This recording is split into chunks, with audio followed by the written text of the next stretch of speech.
As we look at this segment of personal growth, we're going to be talking about the fact that we've all got to have goals in life.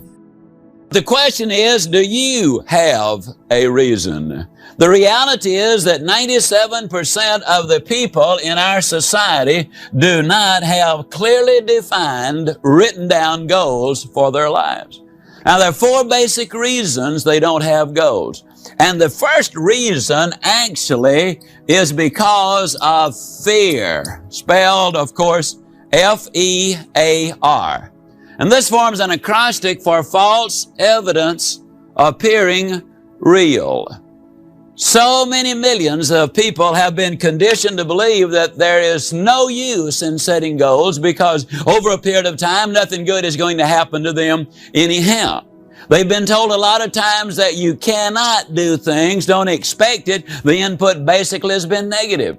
Chad Helmstetter, in his book, What to Say When You Talk to Yourself, points out that the average 18-year-old has been told 148,000 times no, or you can't do it.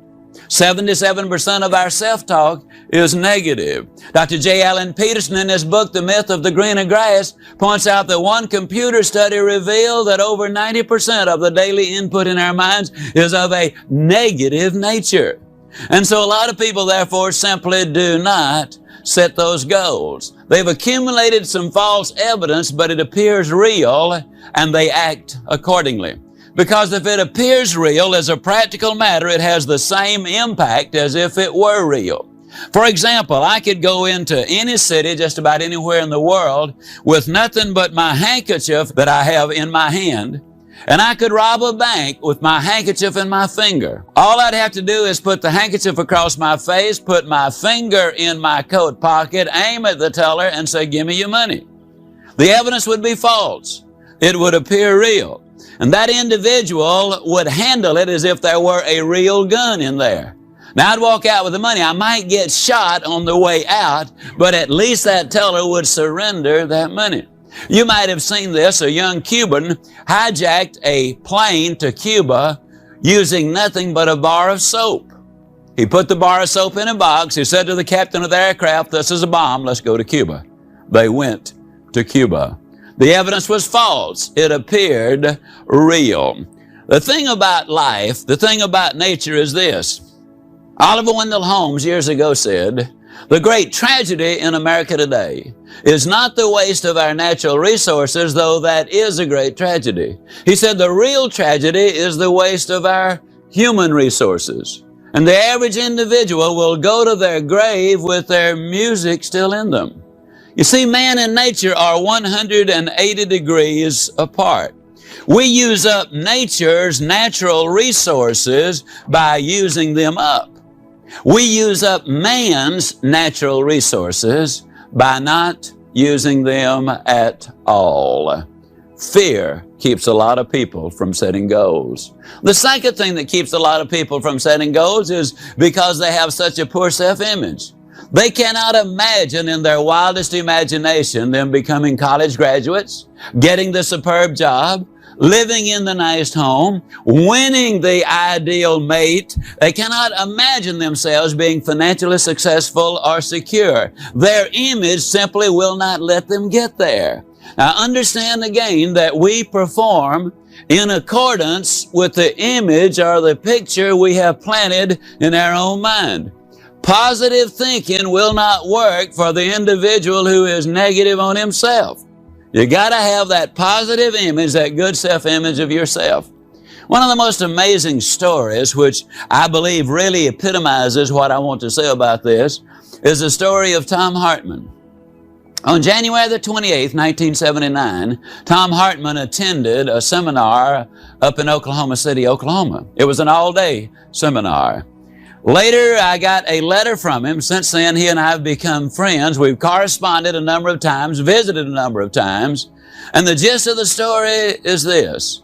He attended that seminar that day because his brother had an extra ticket.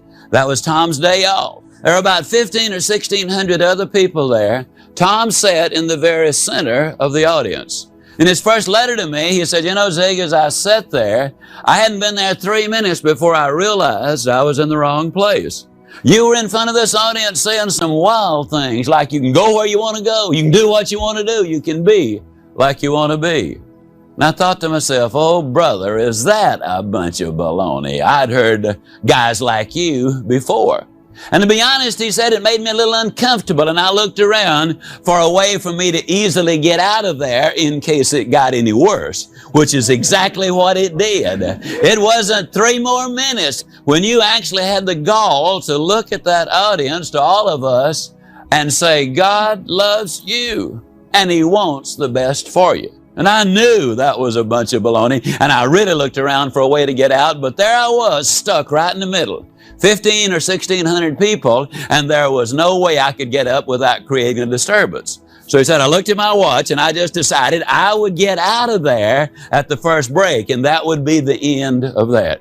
A few minutes later, you even made some reference to the fact that we were going to be dead longer than we were going to be alive, and therefore, we needed to be setting those really long-range goals.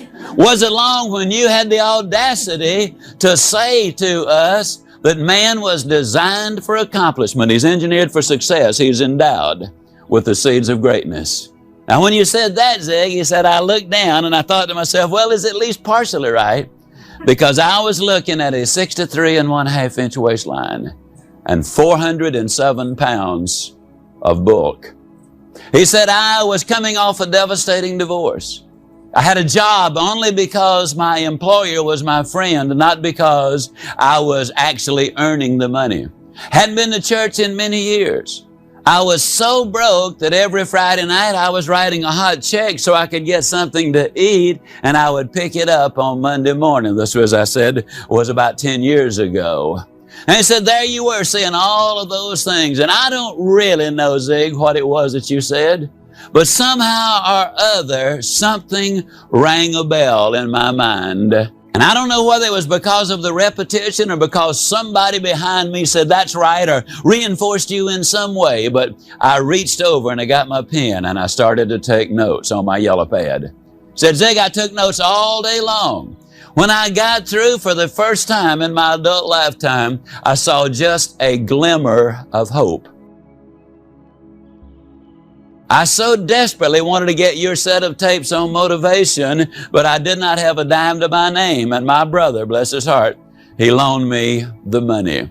I went home that day and I listened to those tapes. That evening, 7 hours. I'd listen to you live 7 hours, now I listen to you 7 hours on tape. The next morning, I came in and the first thing I did was tell my boss that he no longer just had a friend on the payroll, but he now had an employee. And old Tom kind of grins and he said, I even told him I was going to start carrying my own weight. Now he said, Zig, you know, at 407 pounds, that represented a pretty substantial statement. He went over to Oklahoma City University that afternoon and enrolled in a couple of courses in psychology. He was already taking a couple of courses in history, and he decided to switch over so he could learn something about himself and something about his fellow man. The next day he went down to the Nautilus Health Studio. He decided to do something about his miserable physical condition. Then on Thursday he went down to one of the men's stores and laid aside about $700 worth of clothes with a minute down payment. When the owner of the store saw him buying size 47 coats and 39 slacks, he went to him and he said, Mr. Hartman, who are you buying the clothes for? Tom told me, he said, when I told him I was buying them for myself, he looked at me like he thought I was crazy. But I said to him, don't worry about it. I will wear these clothes out of here. Tom Hartman said, you know, Zig, somebody might resist you once or twice or a dozen times. But when you keep telling them that you are important, that you are somebody, that you do have ability, that you can do things with your life, he said, I just believe eventually that it will get through. And he kind of grins and he says, isn't it amazing? A message can go around the world, 24,000 miles in less than a tenth of a second. And then sometimes it takes years for it to go that last 1/8 of an inch. But he said, finally the message got through to me. I was listening every day. And as a matter of fact, Zig, he said, I've listened to your tape so much that if you ever get a sore throat, don't you dare cancel the engagement. You just call me, because he said, I can deliver it verbatim. He said, I've even got the same accent, if you can imagine him accusing me of having an accent. Well, he said, you know, Zig, I had been on the program about 6 weeks. Never forget it. I was in a store getting my food, and there's a little 4-year-old girl in there with her mother. And those of you who are ever 4 years old, or if you have 4-year-olds, you know there's one thing about a 4-year-old: when a thought pops in the mind, it pops out of the mouth uncensored. I mean, you get truth, pure truth, out of the mouth of a 4-year-old. Well, then a voice that you could hear halfway between Dallas and Fort Worth, this little 4-year-old screamed out, "Mama, look at that fat man." And Tom said, I turned around to see where he was. And he said, then it dawned on me she was talking about me. And he said, I thought that was the funniest thing I'd ever heard in my life. He said, I laughed until I literally cried. And then he said, I shed a different kind of a tear. Because he said, for the first time in my adult lifetime, I really knew and knew that I knew that I was going to make it. He said, that was reinforced about a month later. I'd been to the movie. I was on the way back to my car. I was in no hurry. I had nowhere to go, nothing to do when I got there. And we've all done this as we amble down the street with no direction in mind, no hurry involved. He saw a display in a window. And though he was not really interested in the display, he ambled over and he started looking at it. And Tom said, you know, Zig, I don't know whether I was there for 1 minute or 10 minutes. But he said, all of a sudden I became aware of the fact that I was not by myself. Some big dude was looking over my shoulder, and he said, I whirled around. And of course, there was no one there, because Tom Hartman had been looking at his own image, which he no longer recognized. Good friend of mine before his tragic death, John Kozak from Dunedin, Florida, brilliant young psychiatrist, said that at that specific moment, Tom Hartman was no longer obese. Though he still weighed over 360 pounds, he was no longer obese because he no longer saw himself as an obese person. The basic problem with crash diets, according to Dr. Kozak, is that they will take the weight off your body. That's relatively easy. But then that individual lays down at night in the dream, and they dream as an overweight person. And the body goes to work to complete the picture the mind has given it. Tom Hartman no longer saw himself as an overweight person. Now, what's the end of the story? Well, of course, the story hasn't ended yet. But Tom Hartman graduated magna cum laude with his degree in psychology. He's working on his doctorate. Tom weighs a little over 200 pounds, which is about what he should weigh. He's about 6 feet 3 inches tall and has a very large frame.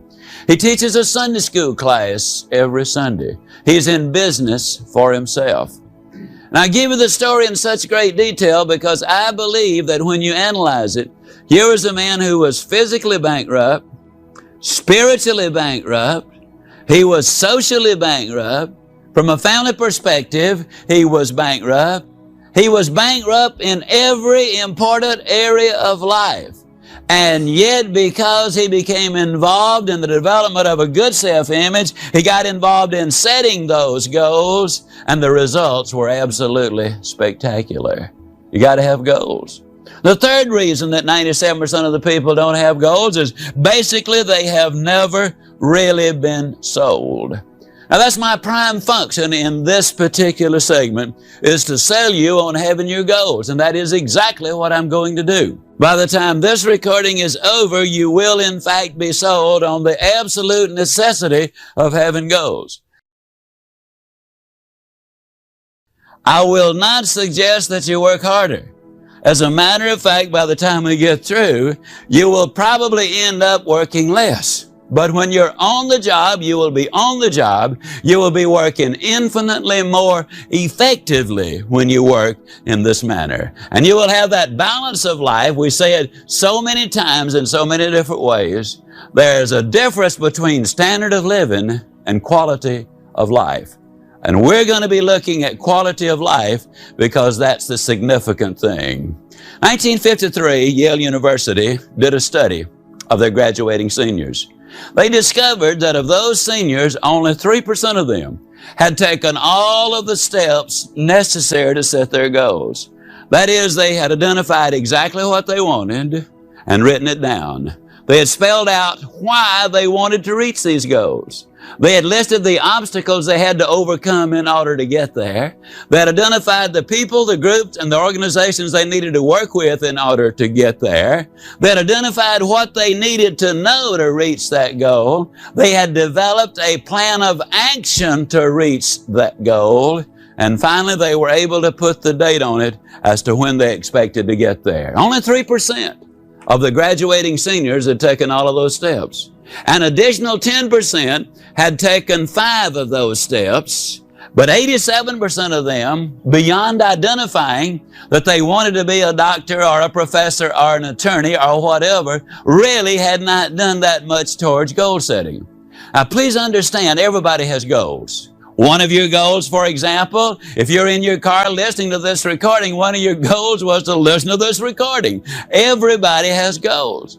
But we want to get a little more involved in that. We really want to get involved so that we know exactly what we're doing and why we're doing it, and we can get much better results.